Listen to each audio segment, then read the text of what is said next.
Hey guys, welcome to Media Lab, the podcast where people who are involved in the digital marketing and content creation industry come around to talk about some of our experiences and answer questions from you guys about how it is that you can either get involved in the digital marketing and content creation industry, or if you're a business owner and you just want some advice from us on whatever kind of endeavors you're going for in the marketing space. We are the next generation of marketing, and we would love to let you in on all the stuff that is just way more complicated than it needs to be because things are always changing. My name is Rob Mitchell. You can find me on Instagram at Rob_Mitchell4. And I'm here today with the wonderful and amazing people. Britt at Brittany Art on Instagram and everywhere, really. I like the way you said Brittany. Brittany. Yeah, I like that. It's a little spice. Yeah. I'm on. You've seen me before. 3, 2, 1. Same old, same old. Yeah. And we all work together here at the agency. Britt is one of our freelance designers. Funny enough, well, we actually, when you first came on, we were calling your position like something like, I think it was like graphic designer when it started, but now it's more visual artist or visual designer, because what you do is a lot different than just typical graphic design. Yeah. You want to talk about that? Yeah. Well, I studied in illustration, and so I have a very illustrative angle to, I do like more typical graphic design stuff, but illustration is like largely my venue. So I pull a lot from there. I don't know how else to like elaborate with that, but yeah, it's hard to describe like the level of like design that you put into things because it is very graphically based, but the main subject of it is your illustration. So, it's very hard to describe, but if you guys want to see it, you got to go follow her on Instagram and check it out at Brittany Art, right? Yes. How do you spell that? Brittanie. I'm acting like I don't know how to spell it, but I just wanted you to say it. It'll be on the yeah, thing. That's what I was thinking. Yeah, exactly. Oh, right. It'll be on the screen. Yeah. Well, in case you're listening and you want to type it in while you're driving or whatever. And then talk a little bit about what you do. So you manage content here at Mitchell Media. So yes, I manage content. I do photography, videography, editing, little teeny tiny bit of graphic design, just a teeny tiny bit. But yeah, I just really love the whole aspect of production and storytelling, and so that is what I do. Yeah. And I have a little bit of background in graphics as well. My mom was she was in art for an advertising agency, like back in the 90s. So she taught me like graphic design growing up. And that's been a little bit more of a hobby of mine. Like I always enjoyed designing things like since I was a kid. So it was like one of the first things I learned in like the creative fields. And I do like a tiny bit for Mitchell Media. Like some of the stuff on social is designed by me. Some of it's some of it was, different people that worked, or Mia, who like started a lot of our design stuff. So this is a little bit more of a design focused episode since we've got Britt here. We really wanted to dive into like graphics and illustration and all that kind of stuff. So I'm just going to jump into our first question, which is, this is a very like wide question. So we can kind of talk about like how it applies to our systems and processes here. But what is a designer's role in a marketing agency? Ooh, okay. Well, I think that it helps kind of like bring a vision into like a singular cohesion in like the area that you are presenting. So when it's like a logo, you're trying to get that concept into one solid visual that someone can see and get a grasp of some sense of who you are, even if it's not immediately obvious that it's, say, a marketing agency or whatever, but they have a sense of that identity in an iconic way. And then with other graphics and illustration, kind of just brings that same like sensibility to other things, whether it's like flyer work or things on a website, wherever. Yeah, that's pretty much it. Like processes wise, we have a whole creative department. Jay leads our creative department, or Jay and I do. So like you guys exist in like the art department. We have like the visual people who do like more illustration stuff, or maybe like crossover with like photo and graphic stuff. And then like the traditional more like graphic design people. And I think the big thing about graphics and the whole role of a marketing agency is that you'll notice most advertisements use, like, it's really just 3 golden elements nowadays. It's like you'll use visuals in the point of photo or video, then you'll use graphic elements, and then written content, which is all equally as important. So like a lot of the time, you're collaborating between 3 different people. Like you just put together a brand guide for one of our clients who's an author, and it used On's photos in it. You put together the branding guideline, and then I did some of the copy work to make sure that everything was falling in with the guidelines and taglines and slogan stuff for it. Yeah. So it's like a very collaborative thing. Like, completely. Yeah. So On, like you mentioned, like you're really into storytelling. Like that's a big part of, why it is that you help us out with everything with content management, doing YouTube and social stuff. And, with graphic design, like where do you see that as falling in when it comes to telling the story of a brand? Well, elaborating off of what Brittany said, just like bringing it all together. Like you have ideas and you have a story that you want to tell, but it's important to have it in different forms. Like video is obviously just a teeny tiny bit easier because there's a lot more room to elaborate and there's a lot more room for freedom. But then when it comes to a graphic, you kind of have to think a little more because a picture says 1,000 words. We all know that. And so like everything in it is intentional. Every color is intentional. Every type is intentional. Every like design, like you're an artist. Yeah. Like everything, the texture of the like a certain brush, like it all comes together. Like that is the storytelling form for like a graphic. And so that doing like storytelling that way, I feel like can help people understand a brand story a little quicker because it's just one graphic. And then from there, they kind of have their own interpretation. And then also from there, the brand can be like, well, this is our representation of it. What do you think? Mm-hmm. Like, what do you think of this? Like, we're telling you one thing, but do you actually get it? Or like, and then they can also understand what the audience or what. Did you hear that? Yeah, I did. I don't know if that was. Go ahead.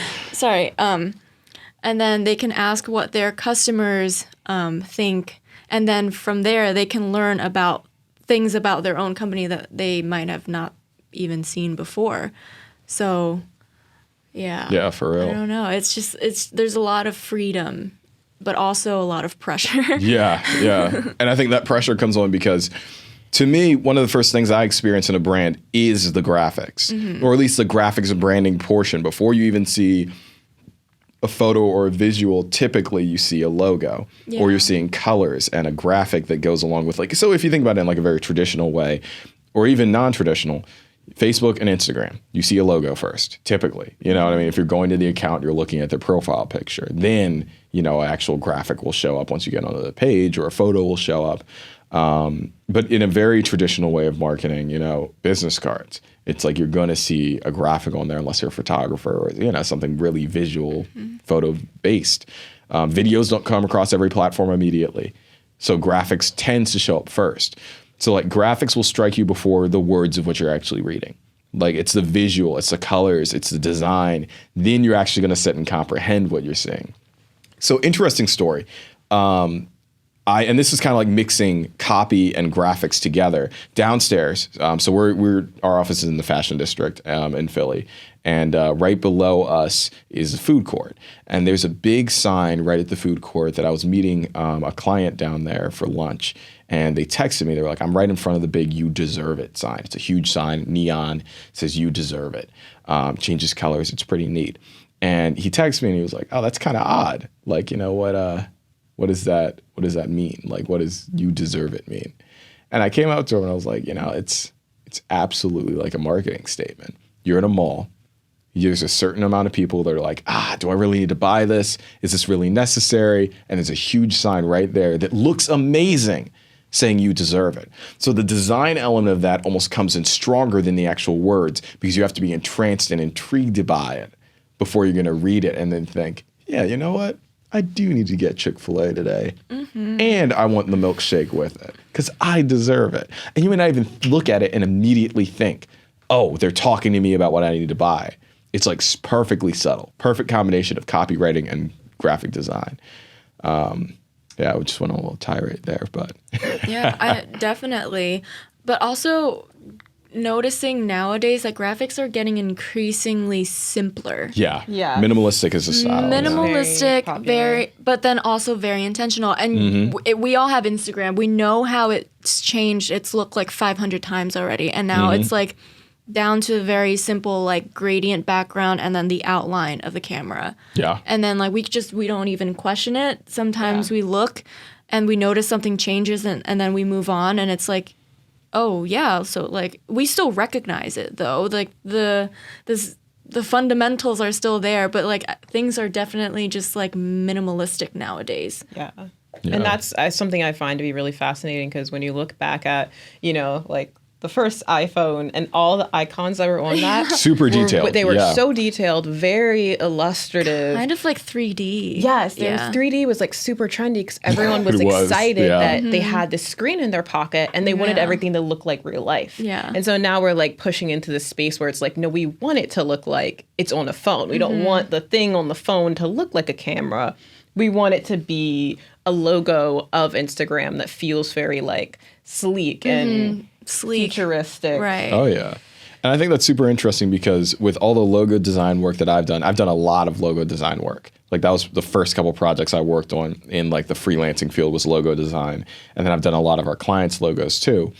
The thing that I always tell them when we get to work on it is that you don't really want to think huge with your logo. You want to think about apps. You want to think about like when you're browsing the app store and you're downloading something, the most popular apps is the way that you should guide your logo design. Because if it's more complicated than an app, it's not a good logo And like or an icon. Oh yeah, 100% in school, like in digital design class, like when we deliver a logo, like we were working on a food truck logo, but when we deliver it, we have to like give like 5 different versions of it. Yeah, exactly. Like Right. not just like not different versions of the actual logo, but like different formats. So like Yeah. this in a certain color, this in CMYK, this in RGB, and then like there's a black and white version, and then there's like an all white version. So it's like if your design is too complicated and you throw in black and white, then it's like you have to think about Is it where still it's clear? going. Yeah, where it's Yeah. gonna end up on. Like, is the logo gonna be always on an app? Is it just for an app,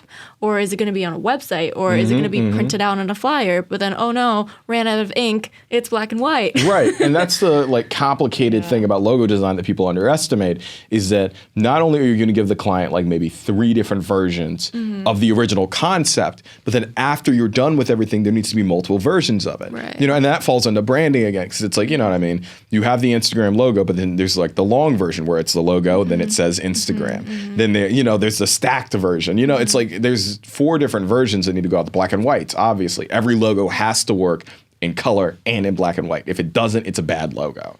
It just Yeah. is, yeah. And like depending on what your brand is, some brands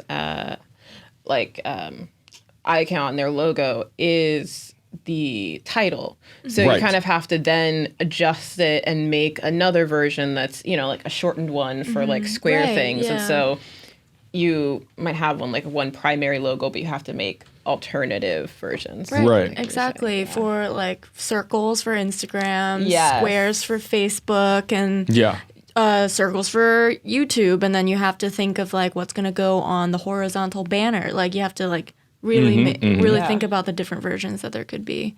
And Even all though you those think thoughts, it's like yeah. just about one logo. Right. It's Right. a whole formatting thing too. It's not Which is easy, why yeah. a brand guidebook is very, very Essential. very essential. Yeah. Actually, you want to describe what that is real quick for anyone who's listening and doesn't know what a brand guidebook is? Should I go ahead? Well, I mean, you just did one, right? I Yeah, did. you did. You just did your first I'm new one. at it, yeah. But it lays out in like explicit terms how certain things in a brand should be used, what colors you do use, what colors you don't use, using the hex code. Wait, that's not. It's hexadecimal. The hex, yeah.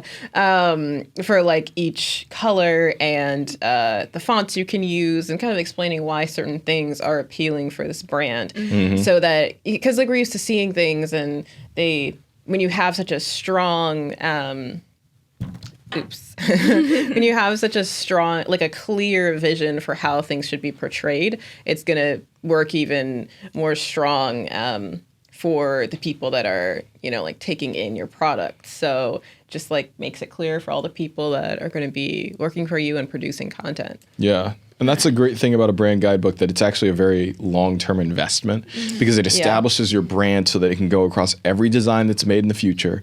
It sets out your logo design. So you need a brand guidebook before you do a logo, obviously. And then it also sets everything out for your website so that you're not switching between fonts and your colors aren't weird and nothing like that is messed up. So, you know, I think that's great. This kid's waving at the window over there.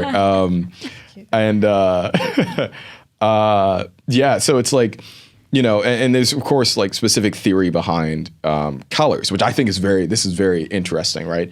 So they say that, you know, obviously every color evokes different types of emotions. Like orange is excitement, it's caffeinated, it's like energetic. Blue is trustworthy. You know, all of the different colors have different meanings behind it and what it communicates subtly to people absorbing your brand. But I think my favorite example of it, which I mention a lot to clients, is McDonald's.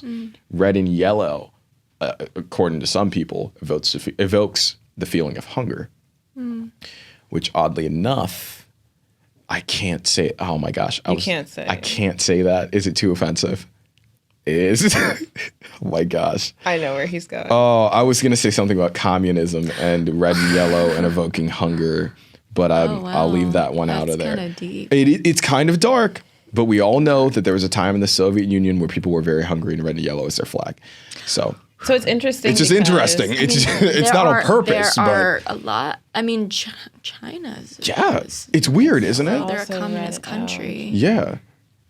Yeah. And literally like red and yellow. And Like Italy was odd. once a fascist place, and I mean it's. Is Italy? There is what red Italy? in it. There is red in it. There's red and green, white and green. Yeah.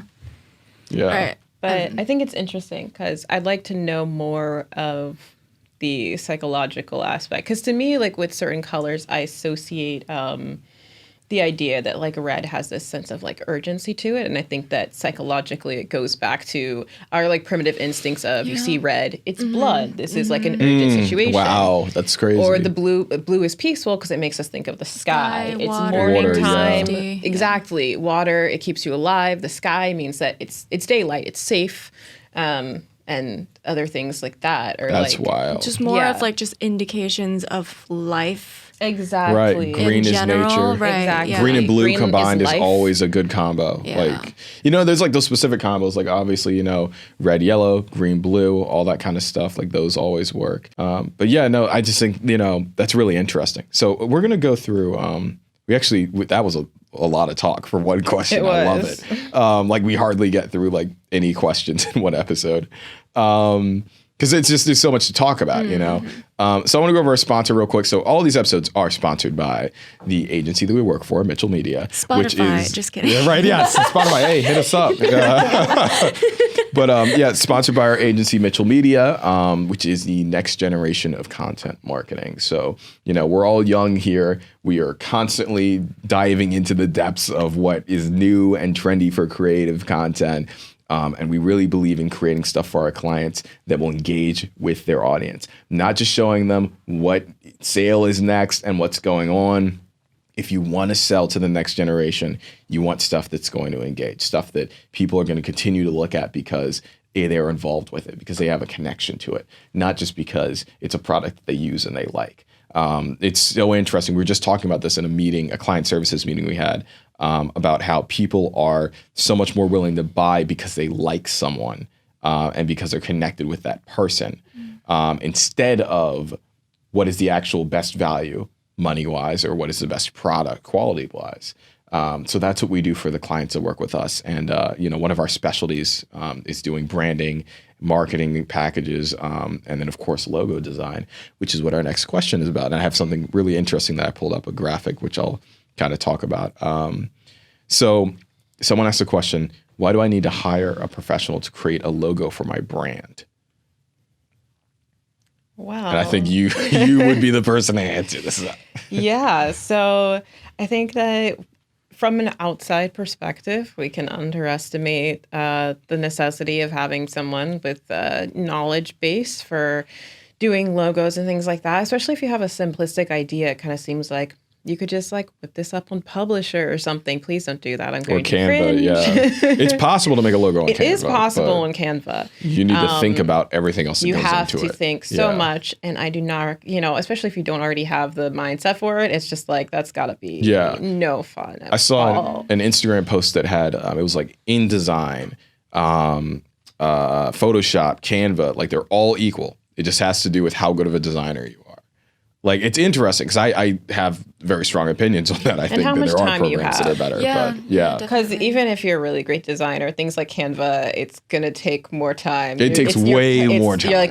You're playing with puzzle pieces. Right. It's not as flexible as Photoshop or Illustrator. Yeah. And plus, there's a difference between vectors and pixels. So it's like... You can't make vectors in Canva. No. You can make quick social media graphics, but you don't want to make your logo in there. Yeah. No way. Definitely not. Yeah. Like the way that it exports, like there's not a way that it's done to its best potential. You know, like it's good, but I feel like if you were to do it on Illustrator, then that's kind of your best bet. Oh yeah, and no one, you don't want to really do a logo yourself, or you don't want to send it to someone who's not a professional because you'll run into just random struggles that you didn't expect. Because if they're not professionally equipped, like we said, like to be able to, one thing is obviously equipment. That's like the big thing, or equipment experience programs is what I mean by equipment.